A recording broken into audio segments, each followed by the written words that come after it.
Hello, my name is Keesje and I work for Nourish Scotland. We're a small but ambitious food rights charity based here in Scotland.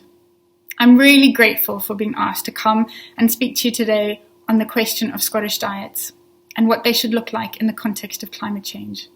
My first slide is from the Nourish project in the US. It does look quite involved, and that's because you need to understand how intricate the food system is. That means that there are no simple solutions. Rather, we need complex, inclusive solutions for us to be able to find truly sustainable ways of dealing with food and climate change. But don't be disheartened, because if you look carefully, there in the middle is a little person, and that's you. Can you see how you are linked to all of the systems around the circle? The environment, the social systems, and the economics. And it is the person in the middle, you or me, us as a community, who can influence the decisions about how those things interrelate and interconnect, simply by choosing what we eat. Food literacy is something that you might think is for academics and for schools, but it's actually something we can engage in every day, every time we eat. What am I eating? Do I know what goes into the meals that are on my plate?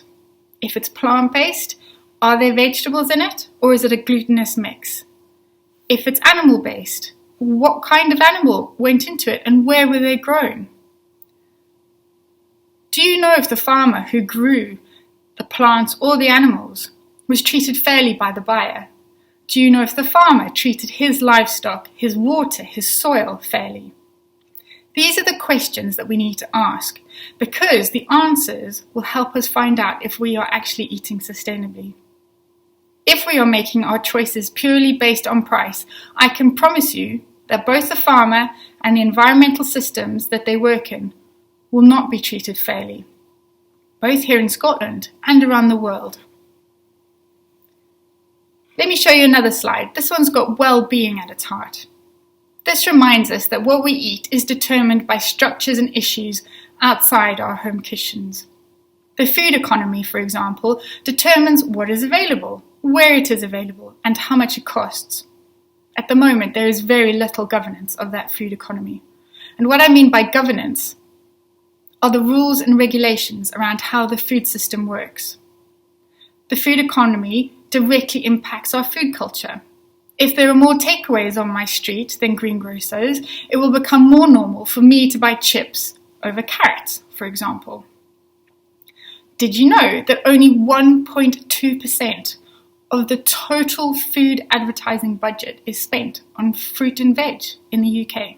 There are, in fact, very few rules at a system level on the food system. Instead, decisions are predominantly made on price and on profit, and these structures are often set and exploited by large multinational organisations. Be they the companies charging rent on our high streets to those greengrocers, or the snack manufacturers paying for advertising on Snapchat.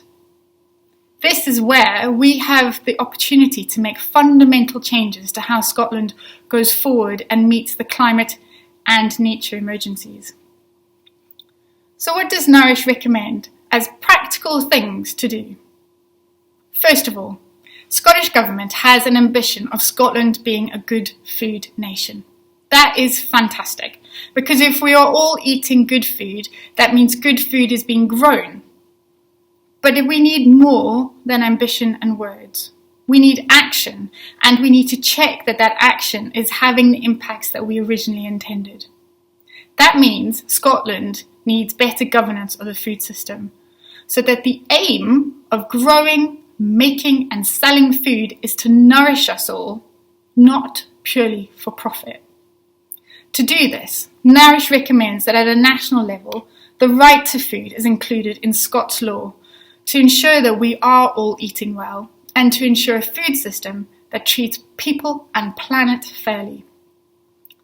Secondly, an independent statutory food commission should be set up to provide oversight and continuity. And thirdly, this should be guided by a national food plan where all the elements of the food system come together.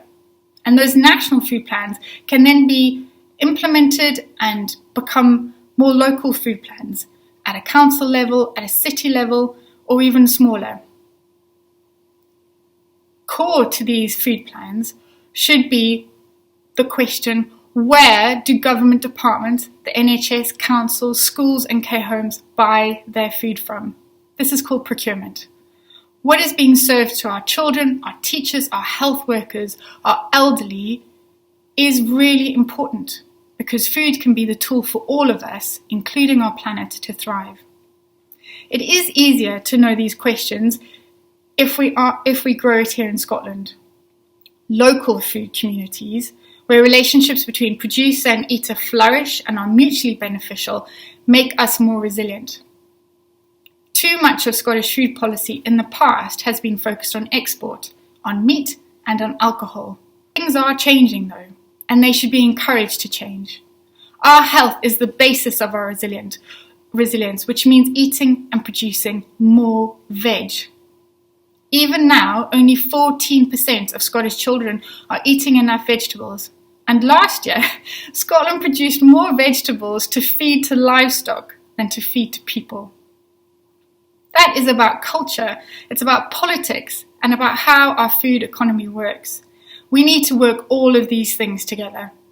Our new agricultural policies need to better support fruit and vegetable farmers.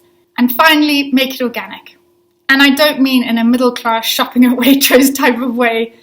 I mean supporting a way of growing food that relies on natural cycles, rather than on fossil fuel-intense pesticides and nitrogen fertilizer. In Muir-Sartoux in France, their public canteens are 100% organic, without an increase in their spend and ensuring an 80% reduction in their food waste. The more diversity we have in who is growing our food and the contexts in where our food is being grown, the more variety of food there will be in our fields, the more variety of biodiversity there will be in our trees and in our rivers and in our soils.